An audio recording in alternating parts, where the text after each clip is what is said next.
লখিমপুৰত পিতৃ কন্যাৰ যুঁজ পিতৃৰ বিৰুদ্ধে কন্যাৰ গুৰুত্বৰ অভিযোগ তাইক মাৰি পেলাম মই তাক এটো কৰিম তোক এছপি দি মই ফসাই দিম আজি ৰাতিলে হয়তো মোক মাৰিও পেলাব পাৰে মোৰ পাপাই লাগিলে মোক পইচা নিদিব লাগিলে সুপাৰী কিলাৰ দি লোকক পইচা দি মোকে মাৰি পেলাব মোক ফসাই দিব কিন্তু ঠিকাদাৰ প্ৰাঞ্জল হাজৰিকাৰ কৰ্মকাণ্ড উদঙাইছে নিজ কন্যাই জনীকে মাইকী লৈ তাক তাতে বাস কৰিলে ট্ৰাইবেল জনীকো তাতে ৰাখিছিলে লাইব্ৰেৰী কোনে বনাইছে প্ৰাঞ্জল হাজৰিকাই বনাইছে লখিমপুৰত বনাইছে সেই কণ্ট্ৰেক্ট ক'ৰ পৰা পাইছে মোৰ পাপাই কৰি আছে সেইবোৰ ইমান কোটি কোটি টকা থাকি 1.5 কোটি টকা গাড়ীত ঘূৰে মাৰ্চেডিজ গাড়ীত ঘূৰে 1.5 কোটি টকীয়া সি ইমান পইচা তেতিয়াহ'লে ক'ত পায় তেতিয়াহ'লে সি কিবা ইলিগেল বিজনেছ কৰে নেকি ঠিকাদাৰ প্ৰাঞ্জল হাজৰিকাৰ প্ৰথমা পত্নীৰ একমাত্ৰ জীয়ৰী ঋষিতা হাজৰিকাই সংবাদ মাধ্যমৰ আগত পিতৃৰ বিৰুদ্ধে কেতবোৰ বিস্ফোৰক অভিযোগ উত্থাপন কৰিছে কন্যাৰ অভিযোগ এজন হিন্দু মানুহে কি যুক্তিত 4গৰাকী বিয়া কৰাব পাৰিছে মুখ্যমন্ত্ৰীক ব্যৱস্থা গ্ৰহণৰ দাবী জনাইছে ঋষিতা হাজৰিকাই লখিমপুৰৰ ঠিকাদাৰ প্ৰাঞ্জল হাজৰিকাই 2016 চনত হোৱা বিবাহ বিচ্ছেদৰ সকলো চৰ্ত অমান্য কৰি এজনী নিষ্পাপ কিশোৰীৰ জীৱন অন্ধকাৰলৈ ঠেলি দিয়াৰ গুৰুত্বৰ অভিযোগ উত্থাপন হৈছে আৰু এই অভিযোগ নিজ কন্যাই উত্থাপন কৰিছে ঠিকাদাৰ প্ৰাঞ্জল হাজৰিকাই আদালতৰ ৰায় অৱমাননা কৰাৰ লগতে পত্নী কন্যাক প্ৰাণে মৰাৰ ভাবুকি প্ৰদান কৰাৰো ভয়ংকৰ অভিযোগ উত্থাপন হৈছে সম্পত্তি ঋষিতা হাজৰিকা নিৰাপত্তাহীনতাত ভুগি থকাৰ কথা উল্লেখ কৰিছে মোৰ পাপা প্ৰাঞ্জল হাজৰিকা পুখৰাজৰ মালিক প্ৰাঞ্চিলিকৰ এতিয়া যিবোৰ খুলিছে কেবি ৰোড আপোনাৰ বান্দৰদুৱাত যিমান প্ৰাঞ্চিলিকৰ মদৰ ফেক্টৰী নলকটাত খোলা আছে আৰু আপোনাৰ পুখৰাজ যিখন বজাৰপতিত আছে এখন মালপানী চাৰিআলি আছে তাৰ মালিক পুখৰাজ প্ৰাঞ্জল হাজৰিকা মিষ্টাৰ প্ৰাঞ্জল হাজৰিকা হৈছে মোৰ দেউতা তেওঁ এজন 2013 চনত এজনী ট্ৰাইবেল মানুহ বিয়া পাতি আমাৰ ঘৰলৈ আনে ঘৰত আমাৰ লগত একেলগে বাস কৰিছিল ট্ৰাইবেল মানুহজনী তাৰপিছত সেইজনী এৰি আৰু এজনী কোনোবা আছে বুলি শুনিছোঁ মোৰ হেতু ইমান মই নাজানো তাইৰ লগত সেইবোৰ কাৰণে এৰাৰি হ'ল বুলি মই শুনিছোঁ তাৰপিছত 2016 চনত মোৰ মাক নেৰাৰ আগত মোৰ মা অঞ্জনা বুঢ়াগোহাঁইক নেৰাৰ আগত তেওঁ এজনী মৰিয়া মুছলিম ছোৱালী মৌদমীয়া গাঁৱৰ এজনী মাইকী বিয়া পাতিছে গুৱাহাটীত গৈ কোৰ্ট মেৰেজ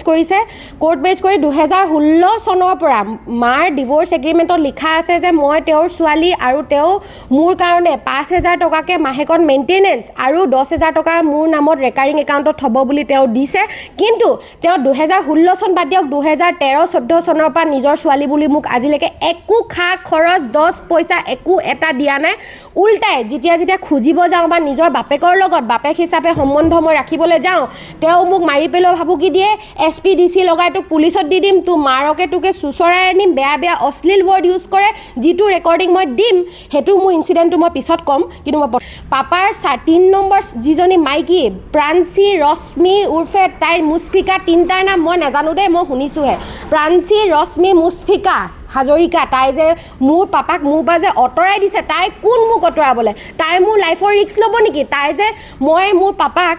টাউনৰ মাজত মাতিবলৈ ল'লে কান্দো মোৰ পাপাক ধৰি কিন্তু তাই প্ৰাঞ্চি লিকৰ যিটো যে কেবি ৰোডত আছে যে ৱাইন শ্বপ আছে বান্দৰদুৱাত আছে প্ৰাঞ্চি লিকৰ তাই প্ৰাঞ্চিয়ে 3 নম্বৰ মাইকী মোৰ পাপাৰ প্ৰাঞ্জল হাজৰিকাৰ 3 নম্বৰ মাইকী তাই মোৰ পাপাক মোৰ পৰা অঁতৰাই টানি লৈ গুচি যায় হাত ধৰি আহা বুলি তাই অঁতৰাবলৈ কোন আজি মাতো মোৰ পাপাই মোক আঁতৰি দিয়ে গ্লাছ বন্ধ কৰি গুচি যায় ব্লেক গ্লাছ বন্ধ কৰি গুচি যায় মোক চিনি নোপোৱা নিচিনা কৰে মই ডিপ্ৰেশ্যনত মই পগলা হৈ গৈছিলোঁ এটা সময়ত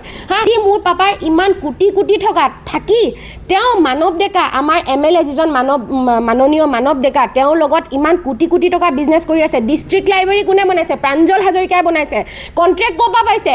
ফ্লাইঅভাৰ এতিয়া য'ত আমাৰ লখিমপুৰত বনাইছে সেই কণ্ট্ৰেক্ট ক'ৰ পৰা পাইছে মোৰ পাপাই কৰি আছে সেইবোৰ ইমান কোটি টকা থাকি 1.5 কোটি টকা গাড়ীত ঘূৰে মাৰ্চেডিজ গাড়ীত ঘূৰে 1.5 কোটি টকীয়া 3-4 কোটি 4-5 কোটি টকীয়া ঘৰ বনাইছে ইমান পইচা সি পায় ক'ত তেতিয়াহ'লে যদি মোক 10 টকা দিবলৈ তাৰ নাই সি ইমান পইচা তেতিয়াহ'লে ক'ত পায় তেতিয়াহ'লে সি কিবা ইলিগেল বিজনেছ কৰে নেকি এজন সাধাৰণ বিজনেছমেন তেতিয়াহ'লে ফাইনেন্সিয়েল প্ৰব্লেমো যদি দেখুৱাই দিয়ে যে মোৰ ছোৱালীক মই সেইকাৰণে নাই দিয়া হৈছিলোঁ তেতিয়াহ'লে সি ইমান কোটি টকা গাড়ীত ঘূৰিবলৈ ইমান কোটি টকা সি ঘৰ বনাবলৈ সি পইচা ক'ত পাইছে তাৰ মাইকীক সি ইমান 7-8 লাখ টকীয়া লেহেংগা আইফোন আইপেড জুৱেলাৰী ডায়মণ্ডৰ ছেট তাৰ ল'ৰাটোৰ বাৰ্থডে 3-4 লাখ টকাকৈ 5 লাখ টকাকৈ খৰচা কৰিবলৈ সি পইচা ক'ত পাইছে হিচাপে চাবলৈ গ'লে পাপাই যিটো আমাৰ ডিষ্ট্ৰিক্ট জাজৰ ওচৰত যিখন এগ্ৰিমেণ্ট হৈছিলে সেই এগ্ৰিমেণ্টখনৰ মতে পাপাই একো ফ'ল' নাই কৰা পাপাই অমান্য কৰিছে হয় ডাইৰেক্ট অমান্য কৰিছে